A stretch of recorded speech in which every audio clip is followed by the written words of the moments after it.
recession, the collection of personal income tax revenues automatically falls. The phenomenon best illustrates how a progressive income tax system serves as an automatic stabilizer for the economy. Yep, that's what I got. Number two, due to automatic stabilizers, when the nation's total income rises, government transfer spending decreases, and tax revenues increase. Yep. Refer to the graph above. A budget surplus would be associated with GDP level L. Yep. Okay. Number four, the cyclic, the cyclically, I know. cyclically adjusted budget estimates the federal budget deficit or surplus if the economy were at full employment. Yep. The cyclically adjusted deficit as a percentage of GDP is 2% in year one. This adjusted deficit becomes 1% of GDP in year two. It can be concluded year one to year two that fiscal policy was more contractionary. Yep, that's what I got. Okay. Number. All right, this one I was a little confused. Me too. Okay, because I was like, I referred to the data in the table above. The direction of fiscal policy became more contractionary from.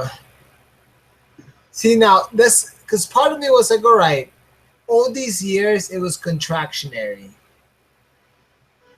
So I chose 2001, 2002. That's what I did too, because that's the year it changed. Yeah, and it was the biggest drop, I feel like. It went from 2.8, I mean 1.3, so it was a 2.8 drop in actual budget and a 2.2 drop. In all the other years, it didn't drop. Did it drop as much? I don't know.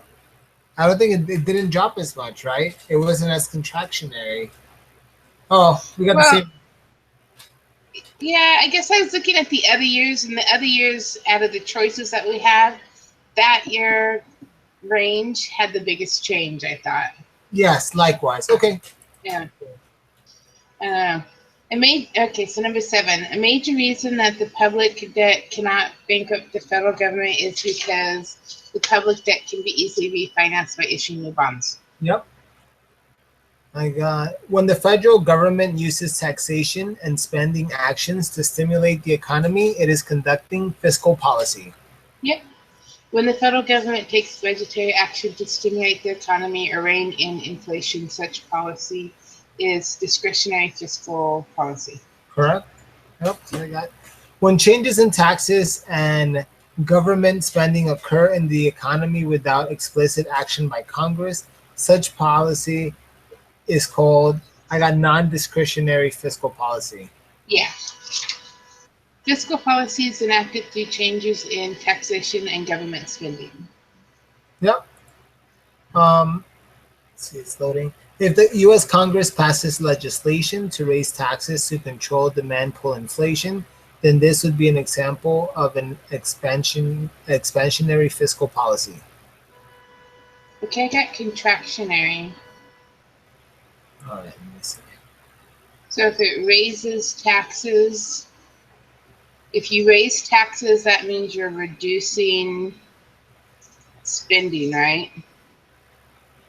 Because if you reduce, yes, you so are. then you're trying to shrink government or trying to shrink your GDP, right? Let's see.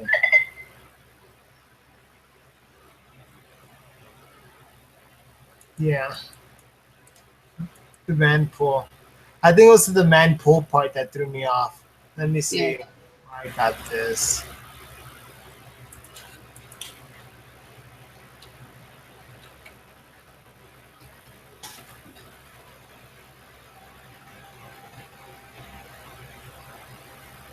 Because if you raise taxes, then you want to do that during like when there's inflation. Yeah, that does make sense. Okay. So contractionary? Yeah. All right. Number 13, one timing problem is usually fiscal policy to counter a recession is a recognition lag that occurs between the start of the recession and the time it takes to recognize that the recession has started. Okay, that's what I got. Okay. The lag between the time that the need for fiscal action is recognized and the time action is actually taken is referred to as the administrative lag. Yep.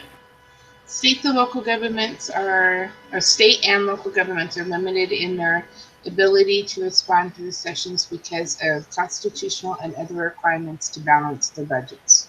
Yep. The crowding out effect suggests that increases in government spending may reduce private investment. Yep. Crowding out is a decrease in private investment caused by increased borrowing by the government. Yep. The Social Security program is designed to pay current retirees using funds from current contributions. Yep. A federal budget deficit exists when federal government spending exceeds tax revenues in a given year. Yep. This was confusing for me. How is the public debt calculated? Of course, the last one by accumulating the annual difference between tax revenues and government spending over the years. Yeah. Okay. Yeah, it's like. Yeah, because the deficit is 1 year and the debt is all the years. Yeah. Okay, cool. All right, this is awesome. I know, I like it. You can always tell when that it's a little bit easier because we go through this quick. Yeah. You know? Yeah. Nice. All right, Okay. so let me just go cut it short. Stop the broadcast.